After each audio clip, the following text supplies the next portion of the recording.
কিশোরগঞ্জের হাওরে এক প্রান্তে কাস্তে আর আধুনিক কম্বাইন্ড হারভেস্টারে চলছে ধান কাটা। অন্য প্রান্তে মিঠামইন ও অষ্টগ্রামের নিম্নাঞ্চলে হাওরের চিত্র ভিন্ন। টানা বৃষ্টিতে ৯,০০০ হেক্টর জমির ধান ডুবে গেছে। এছাড়া অন্য অঞ্চলের জমিতে পানি জমে থাকায় মেশিন ব্যবহার সম্ভব হচ্ছে না। ফলে দ্বিগুণ খরচে শ্রমিক দিয়ে কাটতে হচ্ছে ধান।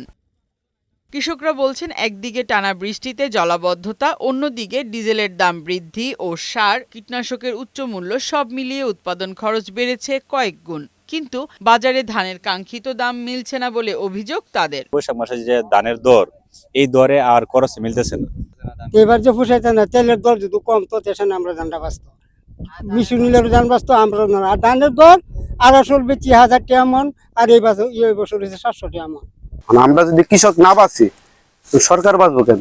আগাম বন্যার আশঙ্কায় ৮০ ভাগ ধান পাকলেই দ্রুত কেটে ফেলার পরামর্শ দিচ্ছেন কৃষি সম্প্রসারণ অধিদপ্তরের এই কর্মকর্তা। পানির উপরে যে ধান রয়েছে সেগুলো কাটার পরামর্শ দিচ্ছি এবং আর সামনের দিনগুলোতে যদি বৃষ্টিপাত না হয় তাহলে এবং রৌদ্র যদি থাকে তাহলে কৃষকরা কম্বাইন্ড হারভেস্টারের মাধ্যমে এবং শ্রমিক দ্বারা তাদের বাকি জমিগুলো দ্রুত কাটা সম্ভব বলে আমরা মনে করি এবং সেই লক্ষ্যে আমরা কৃষকদেরকে বাহিরের জেলা হতে আরো কম্বাইন্ড হারভেস্টার আনার প্রচেষ্টা চালাচ্ছি। চলতি মৌসুমে কিশোরগঞ্জ জেলায় ১,৬৮,২৬৫ হেক্টর জমিতে বোরো ধানের আবাদ হয়েছে। উৎপাদিত লক্ষ্যমাত্রা ধরা হয়েছে ১১,৯৫,০২৯ মেট্রিক টন। এর মধ্যে শুধু হাওরে ১,০৪,৫৮১ হেক্টর জমিতে ধানের আবাদ হয়েছে। ইতিমধ্যে প্রায় ৭০ ভাগ জমির ধান কাটা সম্পূর্ণ হয়েছে।